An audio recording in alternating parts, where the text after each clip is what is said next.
Welcome to the deep dive. Today, we're going way back, like 6th century CE, back in time. Wow. And we're using a very special document to do it. Intriguing. A letter from a guy named Florian. A letter writer, huh? In the 6th century, that's got to be pretty rare, right? Well, yeah, not many people back then, just firing off emails all day. Right. But this letter is giving us this, window into, well, this whole world right after the Roman Empire collapsed. A time of massive upheaval. So who was this Florian, and what was so important? He felt the need to put pen to, well, whatever they wrote on back then. He was an abbot, basically the head honcho at a monastery. Okay, so a religious leader. And his letter, who was it addressed to? To the big guy himself, Pope Nicetius. Whoa, talk about aiming high. The Pope back then, that wasn't just a religious title. Right, power player. And Florian knows it. This letter, it practically oozes with, respect. Every other line is praising Nicetius's, holiness, his accomplishments. Playing the flattery game, I can see why an abbot might think that's a good strategy. But what was he hoping to get from the Pope? Well, we'll get to that. But there's this one part. He compares Nicetius to a warrior. A warrior. Interesting. I thought we were talking about a man of God. Yeah, but he says Nicetius has traded in his sword for, and I'm quoting here, spiritual weapons. Ah, I see. Fighting a different kind of battle. But against what? That's the question, isn't it? Remember, Christianity back then, it wasn't like it is now. It was still finding its footing, fighting off rivals. Other religions, different versions of Christianity itself, those heresies we've talked about before. Exactly. So when Florian uses that warrior metaphor, it tells us, well, maybe things weren't so peaceful in the 6th century, even for a holy man like Nicetius. So much turmoil beneath the surface. I'm hooked. What else can this letter tell us about Florian's world? So we've got Nicetius, this powerful pope, facing down threats to Christianity, and Florian, our abbot, wants his attention. Why? What's he after?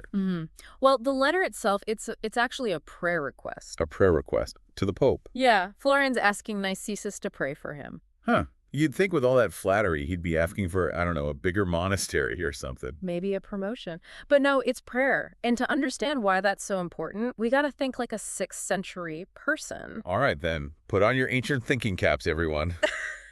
Prayer back then, it wasn't just, a bedtime ritual. It was a direct line to God. So having the Pope pray for you, that's like getting the ultimate spiritual endorsement. Exactly. It was huge. It wasn't just about getting into heaven either. It was about your standing here on earth within the church. So having Nicetius on your side, that's a good look. Absolutely. But here's the thing, Florian.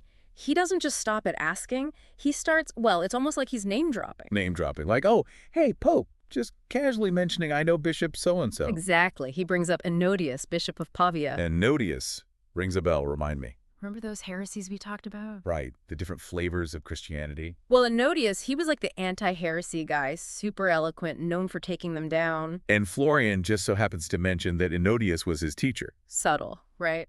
Not very.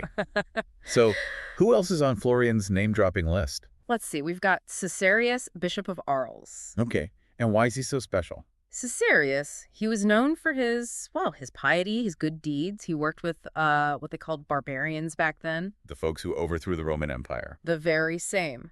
And get this, Florian claims Caesarius, he taught him the alphabet. So he's connected to the big names in fighting heresy A and D, converting former enemies of Rome. This guy gets around. He's making sure everyone knows it. And then, to top it off, he mentions Theodatus. Theodatus. Fill me in. Florian's abbot, his boss, basically. But he doesn't just say, oh, yeah, my abbot, he's all right. He goes on and on about how holy Theodatus is, calls him a temple to the Trinity. It's like he's building up this resume of holiness trying to impress the Pope. It's more than just the Pope, I think. It's like he's trying to climb the ladder, make a name for himself in the church. So even back then, it was all about who you know. Seems like it. But, it makes you wonder, was Florian really that insecure? Did you really need all these big names to back him up? Or was something else going on? Makes you wonder, right?